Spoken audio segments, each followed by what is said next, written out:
नमस्कार। इस वक्त बड़ी खबर आ रही एमएलसी चुनाव से जुड़ी हुई, जहां पर बिहार में एमएलसी चुनाव को लेकर दिल्ली से एक बड़ी खबर सामने आ रही है। कांग्रेस नेताओं के साथ आरजेडी अध्यक्ष लालू प्रसाद और तेजस्वी यादव की बैठक होगी दिल्ली में आज शाम तकरीबन 4 बजे का वक्त बताया जा रहा है जब बैठक होने वाली है। कांग्रेस प्रदेश अध्यक्ष मदन मोहन झा वहां पर मौजूद होंगे, साथ ही साथ कांग्रेस सांसद अखिलेश सिंह की मौजूदगी होगी।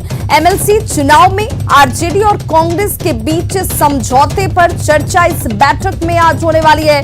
कांग्रेस को 6 से 7 सीटें आरजेडी दे सकता है। आपको ये बताते चलें कि पहले 5 सीटें देने को आरजेडी तैयार था, लेकिन अब आज की इस बैठक जो कि शाम के 4 बजे बुलाई गई है, कांग्रेस प्रदेश अध्यक्ष मदन मोहन झा की मौजूदगी होगी, अखिलेश सिंह की मौजूदगी होगी, कांग्रेस सांसद है अखिलेश सिंह, इनकी मौजूदगी होगी, तेजस्वी और लालू प्रसाद की मौजूदगी में एमएलसी चुनाव में आरजेडी और कांग्रेस के बीच इस समझौते को लेकर के, सीट शेयरिंग को लेकर के बातचीत और निष्कर्ष सामने आएगा। कांग्रेस की तरफ से हालांकि 10 सीटों की डिमांड रखी गई थी। बैठक आज जो होने वाली है, इस बैठक के बाद अंतिम स्वरूप जो है वो सामने आने की उम्मीद जाहिर की जा रही है। तो कांग्रेस को 6 से 7 सीटें आरजेडी दे सकता है। और जो चिंता है तेजस्वी यादव जी की, आदरणीय लालू प्रसाद जी की, 2400 सीट पर एनडीए को हराना है, इसमें कांग्रेस को भी जोर लगाना है। तो कांग्रेस पार्टी मिलकर जोर लगाएंगे आप लोग? भाई अगर ये सारी चीजें आदरणीय लालू प्रसाद जी श्री तेजस्वी यादव जी तय करेंगे तो सब लोग मिल बैठ करके क्या तय होता है, जब तय हो जाएगा तो आप लोगों को जानकारी मिल जाएगी।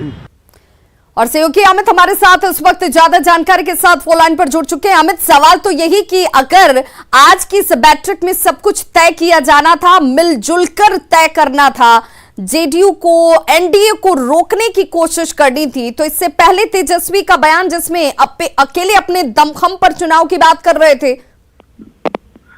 देखिए, बिल्कुल विवाह, ये एक बड़ा सवाल है और इस सवाल को लेकर के जब हमने बात करी, आरजेडी के कई नेता रहे हैं, कांग्रेस के नेता थे, तो उनके तरफ से ये कहा गया कि राजनीति में कोई भी चीज स्थिर नहीं होता है, चीजें बदलती रहती हैं, कल क्या था, आज क्या है और कल क्या होगा, ये कुछ तय नहीं होता है। जैसे जैसे समय बदलता है वैसे वैसे रणनीति बदलती है, वैसे वैसे फैसले भी बदलते हैं। और यही वजह है कि कल जो तेजस्वी ये कह रहे थे कि आरजेडी अपने दम पे अकेले 2400 सीट पे विधान परिषद के चुनाव में सामने आएगी, जो रजमाइश करेगी और एनडीए को पटखनी देगी, लेकिन अब वो चीजें बदल गई है। जो जानकारी मिली है, जो हमने बताया है खबरों के माध्यम से, जो सूत्र हैं उनसे जो जानकारी मिली है, उसके तहत लालू प्रसाद यादव ने हस्तक्षेप किया और इस पूरे मामले को लेकर के जब कांग्रेस की तरफ से 10 सीटों की मांग की जा रही थी और वो देने को, अमित, तो ये भी मानकर चले कि जिन 5 सीटों पर आरजेडी रिजिड थी, आरजेडी जिस पर कह रही थी कि इन 5 सीटों से ज्यादा कांग्रेस को सीटें नहीं दी जा सकती हैं, अब वो संख्या बढ़कर 6 और 7 तक पहुंच चुकी है। देखिए, बिल्कुल जो जानकारी मिल रही है उसके तहत यही कहा जा रहा है कि 6 से 7 सीट आरजेडी देने को तैयार है। हालांकि कांग्रेस ने 10 का डिमांड किया है और कांग्रेस चाहती है कि कम से कम उन्हें अधिक से अधिक सीट मिले, 10 सीट नहीं तो 6, 7, 8 जो भी सीटें मिले वो एक संतोषजनक सीट मिले। और इसी पे जो जिस फंसा हुआ है, जो पेच फंसा हुआ है, उसी जिस को सुलझाने के लिए लालू प्रसाद यादव ने पहल की है। और लालू प्रसाद यादव जब बीच में उतरे हैं तो जाहिर सी बात है कि कुछ नतीजे सामने आएंगे। जैसा कि जो प्रवक्ता है मृत्युंजय तिवारी, उनसे हमारी बात हुई, जो भाई वीरेंद्र है उनकी तरफ से भी जो जानकारी मीडिया में आया है कि जो बैठक है उस बैठक के बाद ही स्वरूप सामने आएगा। क्या कुछ होगा, 6 से 7 सीट होगी, संख्या 8 पहुंच सकती है या 6 पे ही ये कांटा रुक जाता है, तो ये बैठक के बाद स्वरूप साफ होगा। लेकिन सबसे अहम बात है विवाह यहाँ पे ये कि जिस विधानसभा चुनाव को लेकर के तलखी देखने को मिल रही थी आरजेडी कांग्रेस के बीच में, वो तलखी कहीं न कहीं अब कम होती नजर आ रही है, या हो सके तो आज शाम के बाद जो तलखी खत्म हो जाए, फिर एक कांग्रेस और आरजेडी एक दूसरे के साथ गले मिलते हुए नजर आएंगे। और उसके आधार पे ये कहा जा रहा है कि हम एनडीए, जेडीयू और बीजेपी के जो कैंडिडेट्स है उन्हें पटखनी देंगे। हालांकि कितना कामयाब होती है आरजेडी और कांग्रेस की यह रणनीति, ये तो चुनाव नतीजे के बाद सामने आएंगे। लेकिन सबसे बड़ी अमित, बहुत बहुत शुक्रिया इस तमाम जानकारी के लिए। तो देखिए, आज की ये बैठक, लालू प्रसाद का हस्तक्षेप करना, इस बैठक को बुलाना और इस बैठक में सीट शेयरिंग को लेकर के बातचीत किया जाना, ये सिर्फ एमएलसी चुनाव तक ही स्थितियों को साफ नहीं करता है, बल्कि आरजेडी और कांग्रेस के बीच जिस तरीके की खटास देखने को मिल रही थी, उस खटास को भी दूर करने की कोशिश के तौर पर देखा जा रहा है। बहुत बहुत शुक्रिया अमित आपका।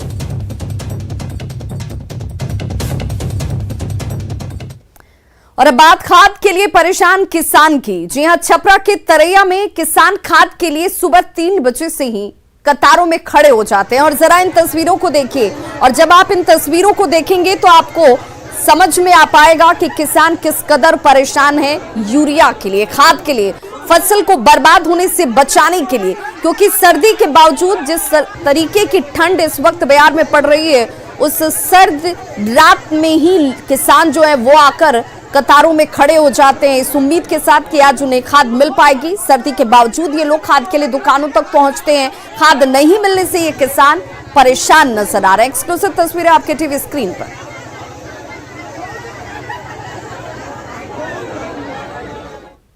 खाद लेने के लिए 3 बजे से खड़े हैं, तो क्या हुआ? लेकिन अभी तक नहीं मिला।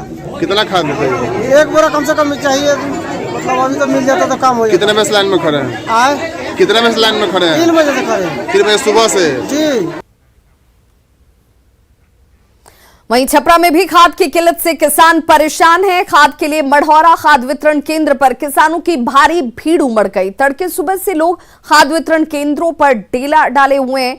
इन केंद्रों पर लोग खाद के लिए धक्का मुक्की करते नजर आ रहे हैं। किसानों का कहना है कि खाद नहीं मिलने की वजह से उनकी फसलों को नुकसान हो रहा है। कोरोना गाइडलाइंस की बात करना यहाँ पर पूरी तरह से बेमानी नजर आता है।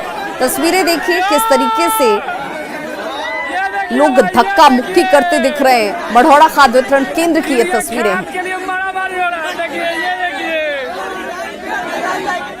तो बिहार में खाद की कमी का मुद्दा दिल्ली तक पहुंच गया है। बीजेपी सांसद रामकृपाल यादव ने कहा कि वो खाद की कमी से परेशान किसानों की समस्या को संसद में उठाएंगे। उधर जेडीयू सांसद संतोष कुशवाहा ने भी कहा कि वो भी लोकसभा में किसानों के इस मुद्दे को उठाएंगे।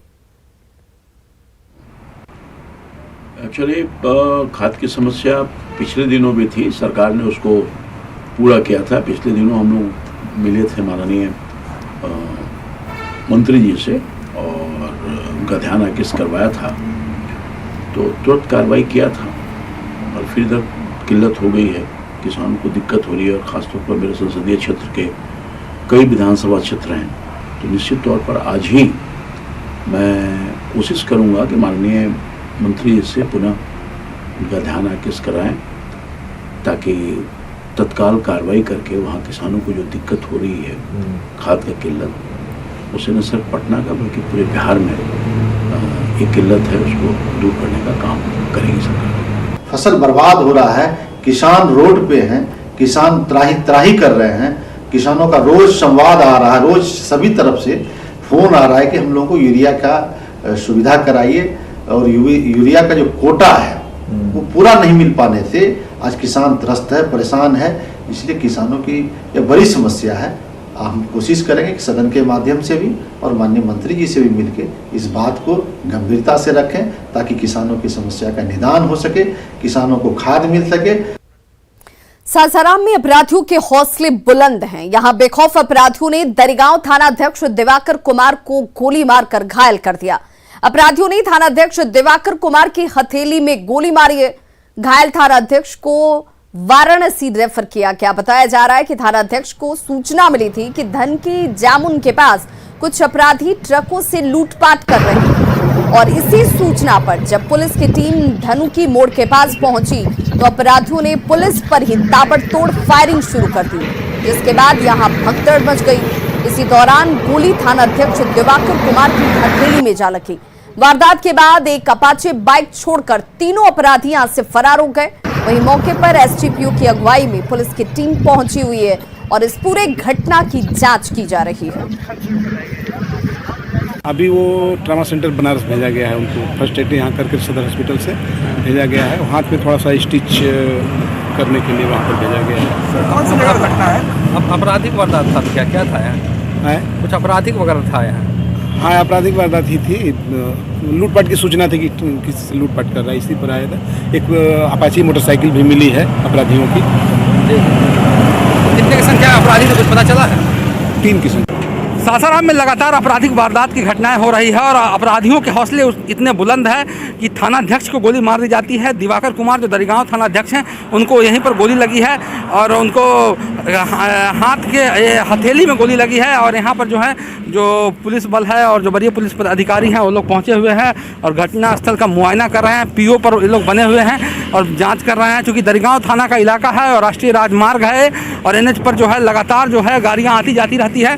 खासकर रात के समय यहाँ पर पेट्रोलिंग भी होती है। लेकिन जैसे ही थानाध्यक्ष को सूचना मिली कि कुछ अपराधी जो हैं वो बाइक सवार अपराधी हैं जो यहाँ पर लूटपाट कर रहे हैं, इसी सूचना पर जब यहाँ पहुँचा गया तो आप देख सकते हैं कि इसी स्थान पर है सो थानाध्यक्ष को गोली मारी गई, हथेली में गोली लगी है और उसके बाद आनंद फानंद में उन्हें रेफ़र कर दिया गया है, वाराणसी रेफ़र कर दिया गया है। तो अपराधियों के हौसले बुलंद देखने को मिल रहे हैं और जिस तरह से यहाँ पर वारदात हुई है अभी तक किसी की गिरफ्तारी नहीं हुई है। पुलिस ने मौके से एक बाइक बरामद किया है और आप देख सकते हैं कि यहाँ पर SDPO जो हैं वो यहाँ पर तैनात हैं और देख रहे हैं कि किस प्रकार यहाँ पर घटना हुई है। आसपास के लोगों से जानकारी इकट्ठा की जा रही है, साथ में जो पुलिसकर्मी थे उन लोगों से इकट्ठा की जा रही है, तो जानकारी ले जा रही है। तो इस प्रकार पूरा इलाके में इसको लेकर सनसनी है। जिस प्रकार एक थानाध्यक्ष को गोली मारी गई है यह लॉ एंड ऑर्डर पर कई सवाल खड़े करती है। अजीत कुमार, न्यूज़ 18, सासाराम। भोजपुर में बालू को लेकर फिर से गोलीबारी हुई। अपराधियों ने बालूघाट की सुरक्षा में तैनात नाइट गार्ड को गोली मारकर जख्मी कर दिया। हमले में घायल गार्ड को इलाज के लिए सदर अस्पताल आरा में भर्ती कराया गया है। घटना संदेश थाना के साकिरपुर बचरी की बताई जा रही है। यहां हथियारबंद बदमाशों ने बालूघाट की सुरक्षा में तैनात गार्ड रविंद्र सिंह के पैर में गोली मार दी और मौके से फरार हो गए। गोलीबारी के बाद से इलाके में तनाव की स्थिति है। घटना के कारणों का हालांकि खुलासा नहीं हुआ है। जख्मी गार्ड को इलाज के लिए अस्पताल में भर्ती कराया गया है, जहां उसकी स्थिति खतरे से बाहर बताई जा रही है।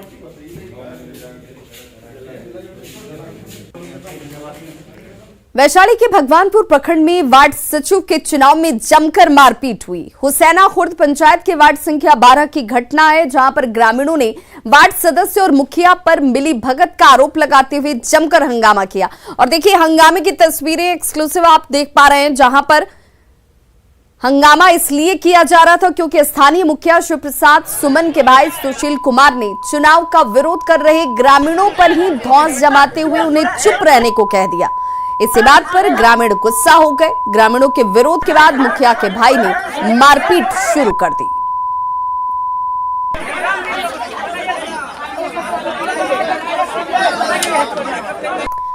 खबर दानापुर से, जहां मंझौली गांव में घर में आग लग गई। बताया जा रहा है कि सामाजिक तत्वों ने अशोक साव के घर में आग लगाई। हालांकि जब तक आग पर काबू पाया गया तब तक घर में रखा सब कुछ जलकर खाक हो चुका था।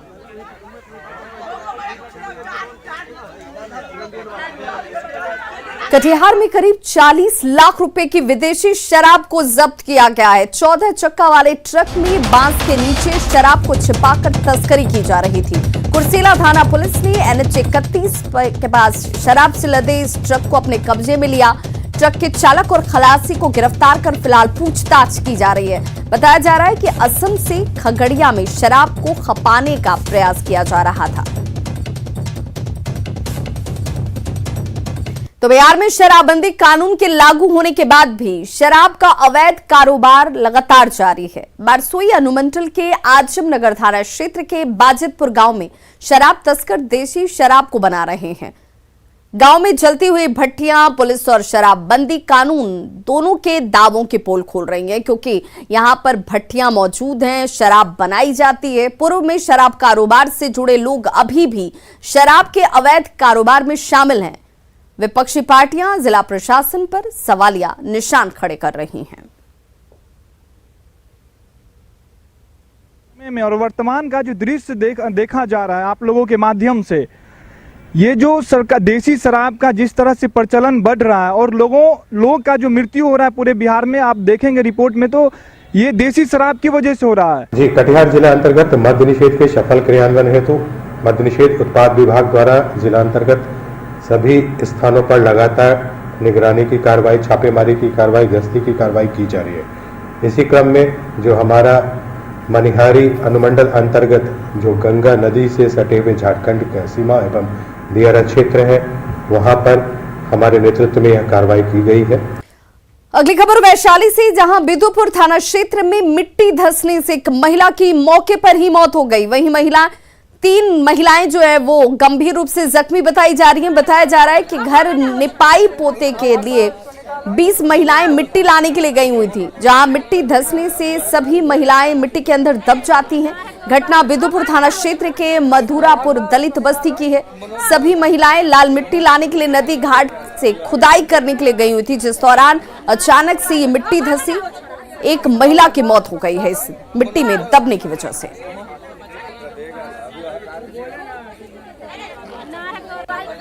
पटना में शाहपुर के हनुमानगंज डबल मर्डर केस में पीड़ित पुलिस को पीड़ित पक्ष की ओर से प्राथमिकी दर्ज कराने का इंतजार है।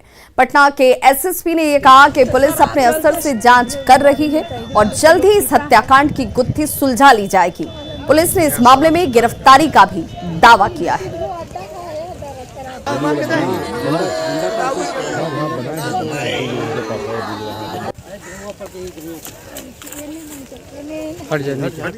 केस हुआ था हनुमानगंज वाला, तो आज उसकी हम लोगों ने पूरी समीक्षा की है, सभी वरीय पदाधिकारी। इसमें जो भी क्योंकि अभी औपचारिक रूप से प्राथमिकी दर्ज नहीं करवाया गया है पीड़ित पक्ष के द्वारा जी, लेकिन इसमें हम लोगों को बहुत सी क्लूज, बहुत से हिंट्स ऑलरेडी मिल चुके हैं और इनफैक्ट हमारी टीम्स बन के रेड्स चल भी रही हैं और इसका जो मंशा है, मोटिव ऑलरेडी उद्भेदित हो चुका है। गिरफ्तारियां करनी है और हम लोग सिर्फ प्रतीक्षा कर रहे हैं कि औपचारिक रूप से। कटिहार में न्यूज 18 की खबर का बड़ा असर हुआ है। शरणार्थी बहुल वर्मा कॉलोनी में जमीन की रसीद को लेकर लोगों की परेशानी की खबर न्यूज 18 पर दिखाई गई थी और इस खबर पर सीओ ने अंचल इंस्पेक्टर को आदेश जारी किया और 3 दिनों के अंदर शरणार्थी के रूप में आए परिवारों के जीवित व्यक्तियों को जमीन उपलब्ध कराने के आदेश जारी किए गए।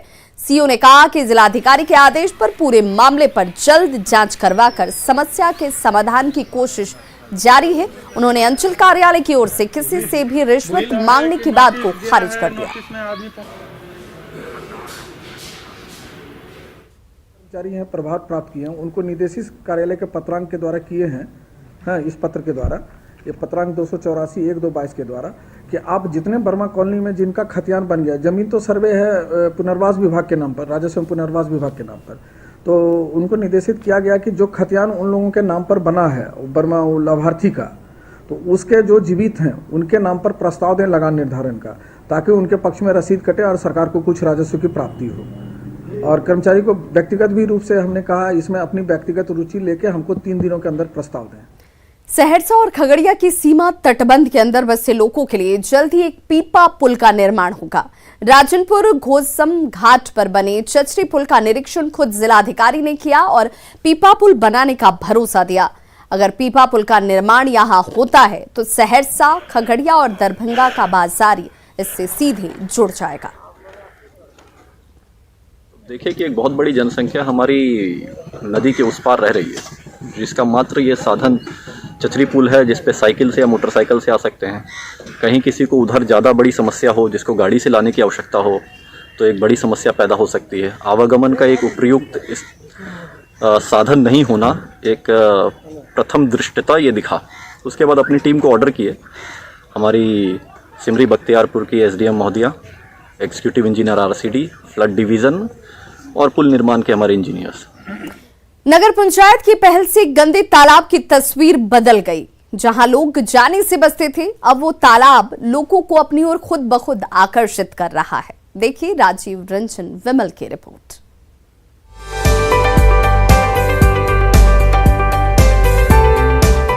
स्वच्छ पानी, चारों तरफ सीढ़ियां, लोगों के बैठने के लिए शेड। ये तस्वीर है मखदुमपुर की, जहां स्थानीय लोगों के लिए पलैया के पास NH-83 के किनारे स्थित तालाब में वोटिंग की सुविधा देकर लोगों के उत्साह और खुशियों को पड़ लगा दिया है। दरअसल नगर पंचायत के पलैया गांव के सामने NH किनारे स्थित तालाब का सौंदर्यीकरण किया गया है। नगर पंचायत के उप मुख्य पार्षद रितेश कुमार उर्फ चुन्नू शर्मा और कार्यपालक पदाधिकारी के प्रयासों से यह संभव हुआ। पलैया के इस खूबसूरत तालाब के सौंदर्यीकरण में एक और अध्याय जुड़ गया। जब वोटिंग की व्यवस्था की गई। नगर पंचायत की कोशिश है कि लोग विशेष अवसर का बेहतर तरीके से आनंद उठा सकें। उप मुख्य पार्षद ने बताया कि नगर पंचायत के लिए यह तालाब एक आकर्षण का केंद्र बने, इसके लिए कोशिशें की जा रही है। ये पहले एक खंडहर हुआ करता था और हम इधर से गुजर, मेरा घर भी इसी रास्ते से जाने, यही रास्ता जो है मेरे घर की ओर भी जाती है। हम अक्सर जाते थे और काफ़ी वीरान जैसा यहाँ पे रहता था। तो पहले हम यहाँ पे रोड बनवाए और फिर वो लाइटिंग का व्यवस्था करवाए। तो हमको लगा कि क्यों न यहाँ पे एक बेहद सुंदर रूप, आकर्षक रूप यहाँ मतलब निखारा जाए, और इस गड्ढे को हमने इस रूप में तब्दील करने का काम किया।